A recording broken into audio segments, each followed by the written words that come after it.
네, 안녕하세요. 홍전별사입니다. 오늘은 책 리뷰 겸 여러 가지 제가 그동안 받았던 AI와 관련된 질문에 대한 답변도 같이 하는 그런 영상을 준비했습니다. 제가 얼마 전에 그 지인분들한테 이제 책을 추천을 받았는데 그 책 중에 하나가 이제 이 에이트라는 책입니다. 작년에 출간된 책이고 저자는 그 이지성 작가입니다. 이지성 작가님은 여러분 잘 아시겠지만 뭐 리딩으로 리드하라라든지 여러 가지 인문학과 관련된 그런 책들을 많이 출간하셨고 뭐 베스트셀러 작가시죠. 제가 처음 이 책을 제안받고 추천을 받고 읽기 전에 작가가 누군지 한번 봤더니 이지성 작가님이신 거예요. 제가 이제 제 속으로 우스갯소리로 이거 어차피 기승전 고전 아니냐. 기승전 고전으로 해서 뭐 고전 많이 읽어라는 내용을 설마 이 책에 있을까 하는 그런 생각을 어렴풋이 했었는데 결론적으로 말씀드리자면 맞습니다. 역시 작가분의 생각도 기승전 고전으로 기결이 되는 그런 내용인데 사실 이걸 좋다거나 뭐 나쁘거나 이렇게 말할 수는 없을 것 같아요. 이분이 갖고 계신 어떤 하나의 가치관이시고 신념이시기 때문에 그리고 이 책 내용에서는 본인들의 주장을 이제 뒷받침하는 그런 이제 국내외 사례들을 이제 수록을 하셨기 때문에 뭐 그 부분에 대해서는 뭐 고전을 꼭 읽어야 된다, 뭐 인문학을 해야 된다라는 내용이 있다고 해서 이 부분에 대해서 뭐 이 영상 그 작가님의 글이 뭐 좋다 나쁘다 평가하는 것은 아니라고 생각합니다. 제가 왜 이 책을 더 읽게 되었냐면 제가 예전에 타 유튜브 채널에서 그런 질문을 받았었습니다. 실제로 AI가 이제 고도화되면 이제 변리사 분들도 다 대체되지 않을 것이냐. 그러니까 AI에 살아남을 수 있느냐 없느냐에 대한 그런 질문을 받은 적이 있었어요. 그래서 이 질문에 대해서 제가 그때 당시 기억으로는 막 그렇게 심오한 답변이라든지 뭐 더 깊은 생각을 하고 답변을 하지 않았어요. 그 이유 중에 하나가 일단은 AI라는 그런 신문물, 새로운 그런 시대의 흐름이 어떻게 전개될지 아직은 판단하기가 좀 이르거든요. 그래서 이게 참 열려있는 답변이기 때문에 뭐 긍정적인 영향도 있을 테고 부정적인 영향도 있을 겁니다. 그런데 이것을 어느 한쪽에 치우쳐가지고 뭐 별이사는 없어질 겁니다. 우리는 끝났습니다. 뭐 이렇게 얘기하는 것보다는 얘기하는 게 좀 그래서 제 당시 기억으로는 뭐 제가 먹고 사는 동안은 뭐 크게 업을 유지하지 않을까 이렇게 말씀드렸는데 사실 그거는 뭐 가봐야 하는 거니까요. 그때 가봐야 하는 거기 때문에 좀 구체적인 답변을 좀 드리기가 어려웠습니다. 그래서 이번에 뭐 또 이렇게 에이트라는 책을 소개를 받고 또 이 책을 읽다 보니까 그러면 내가 정말 AI가 이 책 내용에서도 물론 이제 기타 전문 직종들도 AI에 대해서 뭐 대체되는 게 불가피하다라고 이제 언급이 되어 있고 변리사도 포함이 되어 있어요. 그래서 책을 읽다가 문득 그럼 내가 한번 영상으로 어떻게 생각하는지 좀 간단하게 좀 설명을 드리는 게 좀 어떨까 해서 이렇게 또 영상을 준비하게 되었습니다. 저도 사실 AI라는 단어를 들은 것은 꽤 오래전 일이거든요. 그 영화로도 많이 접했었고, 그리고 이제 뭐 저희 특허업계에서도 AI가 이제 대두되면서 어떻게 될 것이냐라는 이제 그런 시장의 흐름이라든지 업계의 그런 변화에 대해서도 어느 정도 주목을 하고 있었기 때문에 그런 AI의 흐름이 그렇게 당혹스럽지 않았고, 저 역시도 뭐 알파고라고 그때 이세돌 구단하고의 그런 대국 과정이라든지 이런 걸 보면서 정말 뭐 언제든지 컴퓨터가 인간을 이제 앞질 수 있겠구나. 이제 사고하는 능력에 있어서 인간을 이제 추월할 수 있는 시대가 왔구나라는 것을 저도 그때 신선한 충격을 받았었습니다. 생각해 보면은 제가 초등학교 때부터 8비트, 16비트 컴퓨터가 나올 때부터 제가 컴퓨터를 다뤘었는데 그때 컴퓨터 그 16비트, 32비트 컴퓨터에서도 그런 게임들이 있었거든요. 그러니까 뭐 바둑은 아니고 가장 기초적인 수준의 오목 아시죠, 여러분? 5개의 돌을 한 줄로 넣으면 이기는 그런 게임인데, 컴퓨터랑 이렇게 게임할 수 있는 게임들이 있었어요. 그때도 제가 그 게임을 두면서 컴퓨터가 물론 이제 인간을 이길 수도 있지만 그때 많이 져줬거든요. 졌죠. 져준 거는 아니고 이제 그 인간의 사고를 아직 따라오지 못해서 졌지만, 초등학교 때 기억에 그런 생각을 불현듯이 했던 것 같아요. 얼마든지 컴퓨터가 나를 좀 봐주고 있는 듯한 느낌. 만약 이게 조금 더 수준이 높아지면 그때 당시 초등학생 수준의 그런 수준에 머물지 않고 훨씬 더 앞서갈 수 있다라고 생각을 했는데, 그로부터 한 30년쯤 지나서 이제 인공지능이 다 더 디벨롭이 돼가지고 지금은 이제 인간과의 바둑 대결이라든지 체스 대결 뭐 이런 것을 통해서도 이제 그 어느 정도 인간의 사고 능력을 앞지를 수 있게 되었던 것이죠. 네. 그래서 제가 책을 읽으면서도 뭐 여러 가지 많은 생각이 들었고요. 이 책 제목부터 에이트라는 그런 서적의 제호가 어떤 의미일까? 물론 이제 이런 AI 시대에 우리가 어떻게 살아남을 수 있을지 그런 8가지 그런 방법, 비책을 이제 저자께서는 소개해 주셨고, 여기 보시면은 그 에이트가 지금 뭐 단순한 8이기도 하지만 이렇게 뒤집으면 이제 무한대가 돼버리지 않습니까? 인피니티가. 그래서 그런 의미도 좀 있는 것 같아요. 우리에게는 또 다른 무한한 그런 잠재적인 능력이 있으니까 이것을 또 극복할 수도 있다라는 그런 암시적인 내용이 있지도 않을까 감히 또 한번 생각을 해봤습니다. 인공지능이 이제 개발이 되고, 이제 이 인공지능도 시대가 지날수록 계속 발전이 되기 때문에 뭐 내셔널 지오그래픽에서도 그런 내용을 달았었는데, 인류가 멸망할 수 있는 시나리오 중에 2위가 바로 인공지능입니다. 인공지능 중에서도 더 고도화된 초지능을 갖고 있는 그런 객체들로부터 인해서 인간이 이제 멸망할 수 있다. 인류가 멸망할 수 있다. 물론 저도 그 부분에 대해서는 뭐 동의가 뭐 이런 뭐 타당한 면도 있고요. 물론 그때 가봐야 아는 거지만, 뭐 우리가 인간이 또 언제부터 지구에서 이렇게 뭐 종족 번성을 하면서 잘 살았겠습니까? 우리도 언젠가는 공룡처럼 사라질 수 있는 것이죠.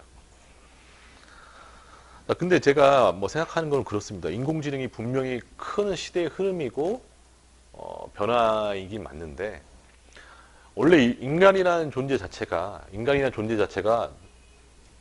나약한 존재죠. 좀 결핍된 존재라고 저는 생각을 하거든요. 그러니까 뭐 우리 한국에도 소개된 벌거벗은 원숭이라는 책도 읽어보시면 인간은 정말 털없는 원숭이잖아요. 그렇죠? 그래서 기존의 이제 파충류라든지 뭐 그런 걸 떠나서 포유류만 놓고 봐도 우리가 원숭이나 침팬지를 비교해봐도 우리는 그들보다 근력이 더 좋은 것도 아니고요. 운동신경이 더 좋다고 할 수도 없잖아요. 그런데 그렇다고 뭐 털도 없어서 체온 조절 기능도 떨어지고, 그리고 동물들 같은 경우에는 유아기가 되게 짧아요. 그래서 일정 시간만 지나면 곧 어른이 돼가지고 혼자서 먹이를 채집할 수 있고 생존을 할 수가 있는데, 우리 인간은 적어도 뭐 10년, 최소 10년 이상은 돼야지 어디 가서 먹이라도 주워 먹을 수는 있지만, 그렇다고 뭐 사냥을 해서 뭘 잡기에는 그래도 좀 어린 나이죠. 그래서 인간은 다른 포유류, 특히 이제 영장류 관련돼서 침팬지나 뭐 고릴라나 이런 거에 비교해봐도 되게 열등한 존재입니다. 신체적인 능력이나 이런 것들에 비해서. 다만 우리가 그 침팬지하고 고릴라하고 뭐 유전적으로는 거의 99%가 동일하다고 그러잖아요. 근데 다르고 이렇게 그 지구상에서 가장 힘이 세다기보다는 이제 권력이 크고 지구를 지배할 수 있는 그런 힘을 갖고 있는 것은 뭐 여러 가지 학설이 있죠. 여러 가지 능력이 있지만, 제가 그 봤을 때는 또 다른 교수님들이나 학자분들이 얘기하시기로는 같은 무리 내에서 서로 공감하고 그리고 교육시키고 그것을 대물림하는 그러한 인간만의 독특한 문화가 우리 인류를 계속 진보적으로 발전시킬 수 있었다.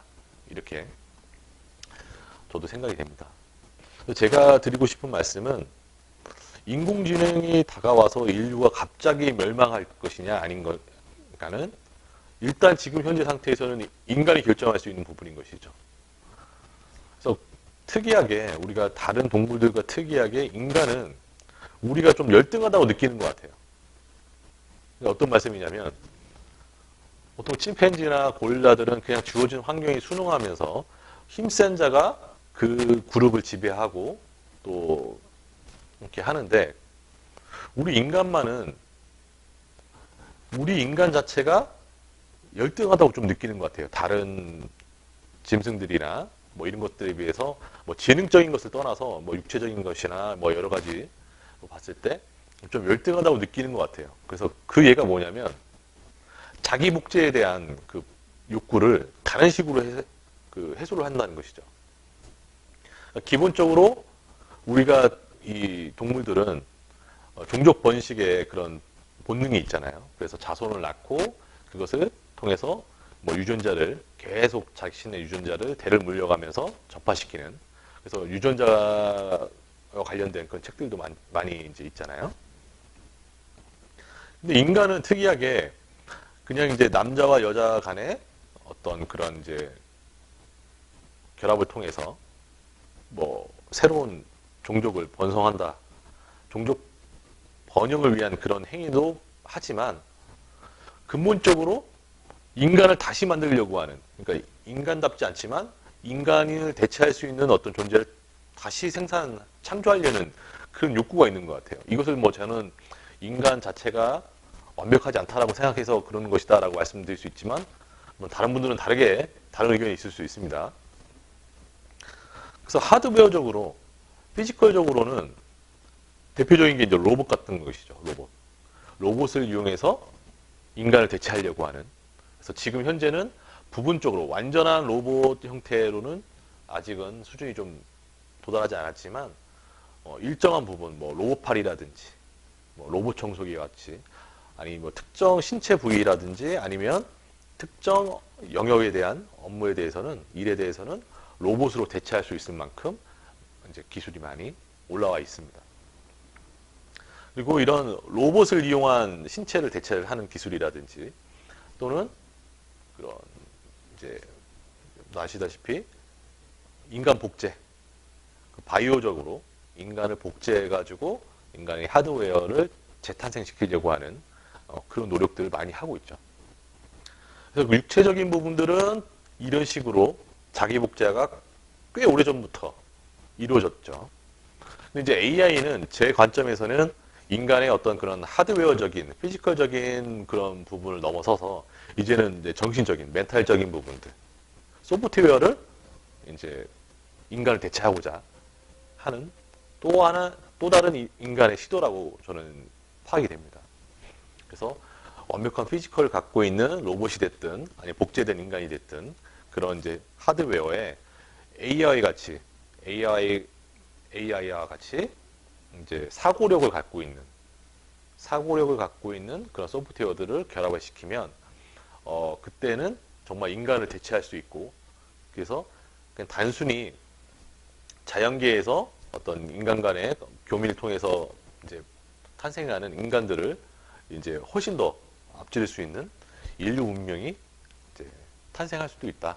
그것도 하나의 생명체라고 볼 수 있겠죠. 생명체라고 볼 수 있고, 뭐 그런 존재들이 인류를 멸망시키고 이 지구를 지배하는 시대가 있을 수도 있다라고 생각을 합니다. 물론 이제 주제가 지금 굉장히 깊어졌죠. 그러니까 제가 AI와 관련된 질문에 답변을 길게 하지 않는 이유는 이게 생각을 하고 답변을 하면 할수록 계속 꼬리에 꼬리를 물고요. 굉장히 생각의 폭이 넓어지고 또 그거 생각이 넓어짐에 따라서 결론 내리기가 굉장히 어렵습니다. 그래서 이제 다시 또 원점으로 들어가서 제가 최초에 받았던 질문, 변리사는 AI에 의해서 대체될 수 있느냐? 저는 충분히 가능하다고 생각을 합니다. 다만 이것을 대체시킬 수 있는 시점이라든지 대체 여부가 가능한지 여부는 어떤 정책적인 면, 정치적인 면이 반드시 개입이 되어야 된다. 과연 인간이 한 행위가 아닌 로봇이나 기계가 한 행위를 가지고 창작이라 볼 수 있는가? 창작이라 볼 수 있는가? 그것이 인정되면 얼마든지 AI나 이러한 초지능을 갖고 있는 새로운 인공지능에 의해서 변리사뿐만 아니라 대체적인 업무의 직역들이 대부분 대체가 될 수 있다라고 생각이 됩니다. 제가 말씀드린 핵심의 요지는 인공지능이 인간을 대체하고 안 하고 이런 문제를 조금 뒤로 하고요. 변리사의 업무 중에서도 단순한 이제 기계적인 일들도 있어요. 예를 들면 이제 선행기술 조사라든지 이런 조사 관련된 영역.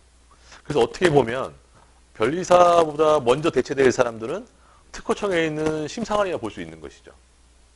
특허청에 있는 심사관들은 기존에 있던 기술 문헌들을 조사를 해가지고 등록 여부를 판단을 하는데 여기서 어려운 점이 우리나라도 마찬가지고 외국도 마찬가지지만 심사가 국제주의를 채택하고 있습니다. 국제주의. 국제주의는 뭐냐면 우리나라에 있는 기술 문헌만 가지고 인용하는 것이 아니라 전 세계에 동일하거나 쉽게 발명할 수 있는 기술이 선행되는 기술들이 없어야 된다는 거거든요. 그런 면에서 봤을 때는 현재 인간이 하고 있는 심사관들이 하고 있는 특허 심사에는 명확한 한계가 있어요. 우리가 구사할 수 있는 외국의 종류도 다양해졌지만 실제로 우리가 구사할 수 있는 외국어라고 해봐야 뭐 영어, 일본어, 중국어 정도의 수준밖에 안 되는데 우리가 프랑스에 있는 기술이라든지 아니면 뭐 어디 뭐 아프리카라든지 브라질에 있는 기술들을 우리가 손쉽게 접근해서 심사할 수 있겠냐는 것이죠. 그래서 지금 현재 특허청 심사관분들이 하고 있는 그 심사의 깊이는 인공지능에 의해서 더 구체화될 수가 있고 대체화될 수 있다고 생각을 합니다. 인공지능은 이제 언어의 장벽을 뛰어넘으니까요. 그리고 전 세계에 퍼져 있는 지식들을 다 서치를 할 수 있고 그것이 정확히 어디에 어떤 내용이 기재되어 있는지도 바로바로 번역해서 획득을 할 수 있기 때문에 지금보다는 훨씬 더 광범위한 자료들이 조사가 가능할 것이고 그에 따라서 심사관의 영역들이 굉장히 많이 유축이 될 것 같습니다. 줄어들게 될 것이고 그렇다고 심사관이 없어질 것이냐 이것은 다시 원론적으로 정책적인 문제, 정치적인 문제가 결합이 될 수밖에 없습니다. 지금 현행 그 특허 심사 기준에는 5급 이상의 기술직 공무원이 특허청 심사관으로 기술직 심사관으로 심사를 하게 되어 있기 때문에 그렇게 된다면 AI를 탑재한 어떤 로봇이 됐든 기계에 대해서 그런 심사관의 지위를 부여할 것이냐 말 것이냐 이것은 제도적인 문제, 정치적인 문제, 정책적인 문제가 반드시 선결적으로 해결이 돼야겠죠. 그래서 이런 것들이 해결이 된다 그러면 일단 심사관이 하는 영역 상당수는 대체되리라 예상이 됩니다. 자, 그리고 변리사들은 어떨 것이냐? 변리사들이 하는 업무 영역 중에서 상당수는 AI에 의해서 대체가 될 수 있습니다. 물론 심사관만 선행기술 조사를 하는 것이 아니라 변리사도 그런 선행기술 조사도 하고요.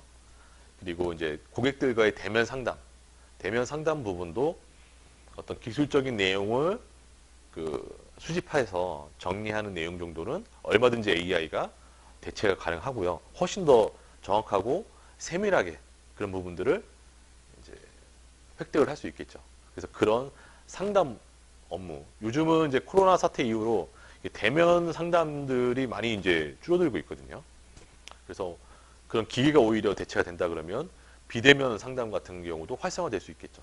그래서 비대면 그 상담이라든지 그리고 기술 내용에 대한 그 조사라든지 이런 부분들은 이제 AI에 의해서 많은 부분 업무가 대체가 되리라고 봅니다. 자, 그러면 AI가 대체할 수 없는 부분, 제가 없다라고 단정은 지을 수 없지만 대체하기 어려운 영역은 뭐냐? 그럼 변리사로서 어떤 컨설팅을 해주고 기술에 대한 어떤 진보성을 높여주는 역할. 그러니까 기존에 다 등록되어 있거나 이미 공개된 기술로부터 얼마큼 차별화를 이끌어낼 수 있는 그런 창의적인 그 안으로 컨설팅을 해줄 수 있느냐 없느냐, 그것이 향후에 변리사들의 그 존재하는 가장 큰 이유가 되지 않을까 싶습니다. 물론 현재도 대다수의 많은 특허들은 변리사들의 도움으로 인해서 특허로 등록을 받고 있습니다. 이것은 뭐 부인할 수 없는 사실이고요. 우리가 그 분야에서 많은 연구 개발을 하신 부분이라든지 이런 게 아닌 이상은 사실 변리사분들이 많은 노력을 통해서 등록화 과정이 이루어지고 있습니다. 그렇기 때문에 앞으로 뭐 5년 뒤, 10년 뒤에 변리사업을 계속 유지할 수 있느냐 없느냐는 그런 창의적인 능력, 남들이 쉽게 생각할 수 없는 영역을 융합하고 그것을 통해서 권리화시킬 수 있는 능력이 있느냐 없느냐에 따라서 그 생존하는 도태되는 변리사나 아니면 그 업을 유지할 수 있는 변리사, 이렇게 좀 나뉘지 않을까 하는 조심스러운 예측을 해볼 수 있을 것 같습니다. 어쨌든 그 뭐 변리사가 그 AI에 의해서 변리사라는 직업 자체가 없어지고 안 없어지고의 차이는 기본적으로 선결적으로 제도상 AI가 그런 변리 업무를 할 수 있느냐 없느냐라는 그 지위를 가질 수 있느냐, 그것이 정책적으로 제도적으로 마련이 돼야 된다는 것이죠. 제가 왜 이 말씀을 계속 언급을 드리냐면 예전에 그 미국에서 있었던 그 사례 중에서 이건 좀 저작권과 관련된 부분인데, 원숭이가 셀카를 찍은 그런 일이 있었어요. 그래서 이 책을 그 사진 작가가 인쇄를 해가지고 이제 판매를 했는데,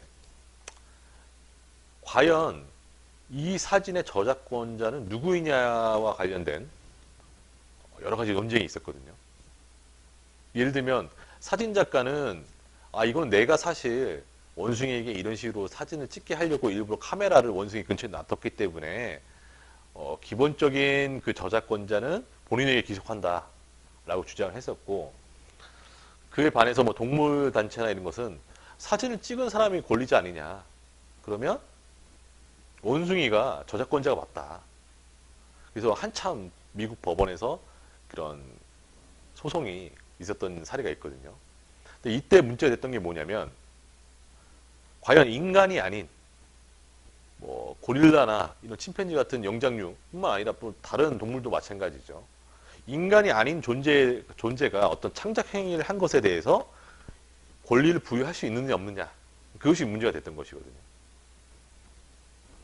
그래서 마찬가지로 AI가 물론 이제 이 에이트라는 책에서는 어떤 창조적인 능력 이런 것들은 인공지능이 함부로 침범할 수 없는 영역이다 이렇게 얘기를 하시지만, 제가 뭐 EBS 뭐 다큐라든지 이런 걸 보면 AI도 창작을 합니다. AI도 창작을 해요. AI도 그림을 그리고요. AI도 작곡을 합니다. 재즈 음악 같은 것도 작곡을 해가지고 그래서 일반 시민들한테 평가를 하게 됐어요.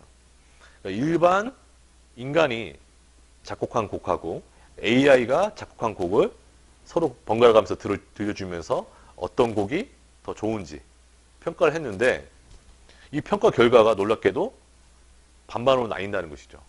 AI가 작곡한 곡이라든지 재즈 음악이라든지 아니면 AI가 그린 그런 미술품들을 더 좋다라고 느낀 사람들도 꽤 많았다는 것이죠. 그렇다면 저는 AI도 어떤 창조적인 그런 사고 능력을 가질 수 있다라고 봅니다. 언젠가는 초지능화되면 AI도 그런 사고력을 통해서 새로운 것을 만들어낼 수 있는 창작의 능력이 분명히 생길 거라고 저는 예상을 하는데, 자, 그렇게 된다면 AI에게 발명자의 지위를 부여할 수 있느냐, 특허권자의 지위를 부여할 수 있겠느냐라는 부분이 문제가 되겠죠. 아까 그 침팬지 사례처럼, 침팬지가 셀카 찍은 그 사례처럼 인간이 아닌 존재에 의해서 생성된 창작물을 우리가 권리로 인정할 수 있겠느냐라는 것이 제도적으로 앞으로 우리가 풀어야 될 그런 숙제 중에 하나라고 생각을 합니다. 뭐 그런 것들이 해결이 된다라고 하면 그 AI도 얼마든지 인간의 그 사고 능력을 가지고 창작 능력을 발휘할 수 있기 때문에 결과적으로 그때 되면 우리 변리사라든지 뭐 다른 의사라든지 이런 분들이 할 수 있는 영역 상당수가 아마 대체가 되리라고 예상할 수 있겠습니다. 그래서 제가 예전에 한 몇 년 전에 그 국제 포럼에 참석을 한 적이 있었는데 그 포럼의 주제 중에 하나가 바로 이 인공지능과 관련된 부분이었습니다.